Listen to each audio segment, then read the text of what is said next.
গল্পটা হলো কুসুমপুরের, যেটা বরফে ঢাকা উঁচু উঁচু পর্বতের মাঝখানে অবস্থিত একটা ছোট্ট শান্ত আর খুবই সুন্দর গ্রাম ছিল। এখানের পরিবেশ আর সৌন্দর্য এখানে ঘুরতে আসা সব ব্যক্তিদের কাছেই কোনো স্বর্গের থেকে কম ছিল না।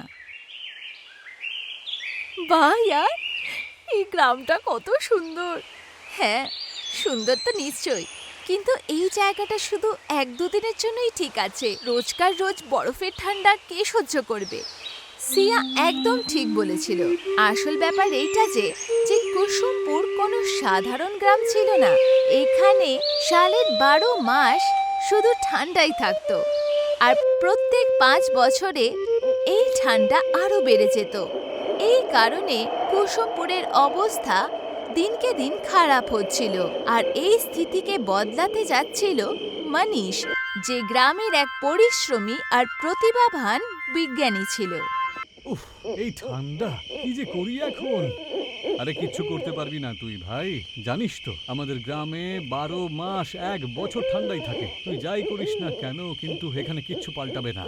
ঠান্ডা প্রতি বছর বাড়তেই থাকবে, আর একদিন আমরা এই ঠান্ডায় মারা যাব। এবার এখন ল্যাব বন্ধ করার সময় হয়ে গেছে। রোহানের কথা শুনে মনীষ রেগে গেল। কোথাও না কোথাও জানতো যে রোহানের কথায় সত্যতা আছে, কিন্তু এই রকম পরিস্থিতিতে হার মেনে যাওয়া, এই কথাটা মনীষের একদমই মঞ্জুর ছিল না। ওর বিশ্বাস ছিল আজ নয়তো কাল ও এই গ্রামকে ঠান্ডা থেকে নিশ্চয়ই বাঁচাবে। লোকেরা যে যাই বলুক না, আমি আমার প্রয়োগ থেকে এই গ্রামকে ঠান্ডা থেকে রক্ষা করবই, অবশ্যই। তারপর যেমনটা নির্ণয় মনীষ নিয়েছিল, ও দিন-রাত কুসুমপুরের অদ্ভুত প্রাকৃতিক স্থিতির অধ্যয়ন করত। কখনো পুরনো বই পড়ত, কখনো মাটির পরীক্ষা করত। আর একদিন ওর হাতে এমন কিছু লাগলো যেটার ও কল্পনাও করেনি। ওরে মনীষ, তুই সব কি করছিস? আরে কিছু না, নিজের প্রয়োগের একটু পরীক্ষা নিরীক্ষা করছি। আচ্ছা, কই দেখা দেখি কি জিনিস নিয়ে রিসার্চ করছিস। হ্যাঁ বলছি, এই দেখ, আমাদের গ্রামের একটা বিশেষ নকশা রয়েছে। এখানে পূর্ব দিকে যে পাহাড়গুলো রয়েছে না, ওখানে একটা কুয়ো দেখা যাচ্ছে। আর তুই তো জানিস ওই কুয়োতে কি আছে? কি? গরম লাভা। কি? আমাদের এই ঠান্ডা গ্রামের মধ্যে লাভা রয়েছে? হ্যাঁ, আমিও তো দেখে অবাক হয়ে গেছি ভাই। কিন্তু এই নকশাতে যখন ওই কুয়োটা দেখাই যাচ্ছে, তাহলে আমার বিশ্বাস ওখানে অবশ্যই আছে কুয়োটা। আর যদি ওই কুয়োটাকে আমি খুঁজে পাই, তাহলে আমি সেটা করতে পারবো যার কল্পনা আজ অব্দি কেউ করেনি।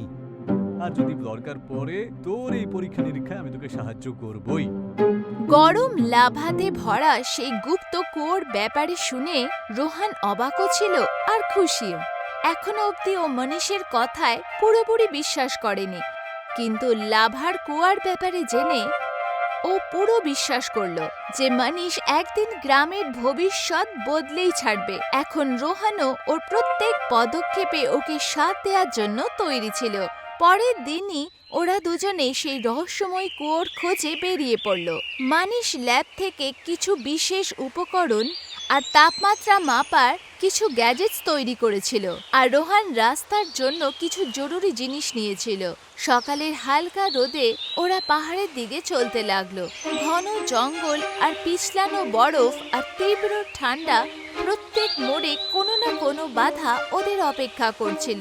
কোথাও সেন্সর হঠাৎ বন্ধ হয়ে যেত, কখনো পাহাড়ি রাস্তা ভেঙে গিয়ে রাস্তা আটকাচ্ছিল, কখনো বরফের হাওয়া ওদের পেছনে ধাক্কা দেওয়ার চেষ্টা করছিল। কিন্তু দুজনে হার মানার ছিল না। প্রত্যেক মুশকিলকে পার করে, প্রত্যেকটা সমস্যার সমাধান বার করে, সেই সন্ধে হতে হতে ওরা গুপ্ত লাভার কুয়োর সামনে এসে পৌঁছালো। রোহন, এই তো কুয়োটা আমরা পেয়ে গেছি।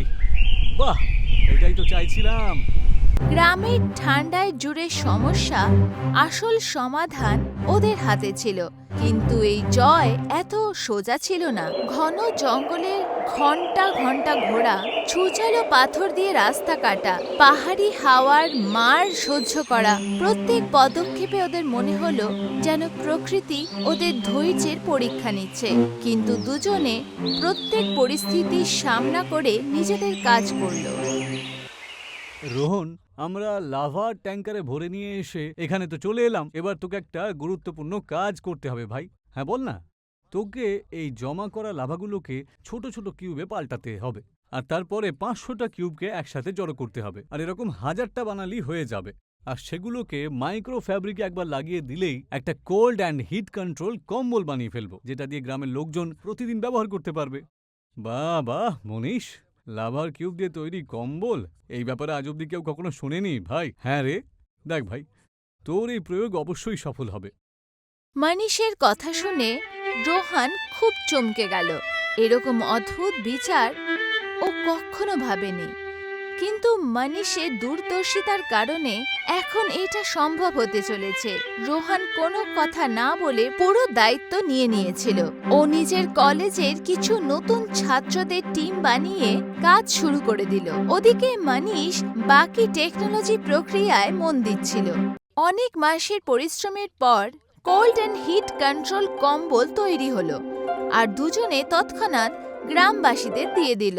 এই যে গ্রামবাসীরা, এখানে আসার জন্য আপনাদের সকলকে ধন্যবাদ। যেমনটা আপনারা সবাই জানেন যে আমাদের গ্রামে 12 মাস ঠান্ডা থাকে, ঠিক কি না? আর প্রত্যেক 5 বছর পর এই ঠান্ডা বাড়তেই থাকে, আর এরকম বারবারন্ত ঠান্ডা থেকে লড়াই করা খুব কঠিন হয়ে দাঁড়িয়েছে। কিন্তু এখন আর চিন্তার কোনো দরকার নেই। এখন এই সমস্যার সমাধান আমাদের তৈরি করা এই cold and heat control lava blanket, যেটা আপনাদেরকে এই কনকনে ঠান্ডা থেকে রক্ষা করবে। সত্যি?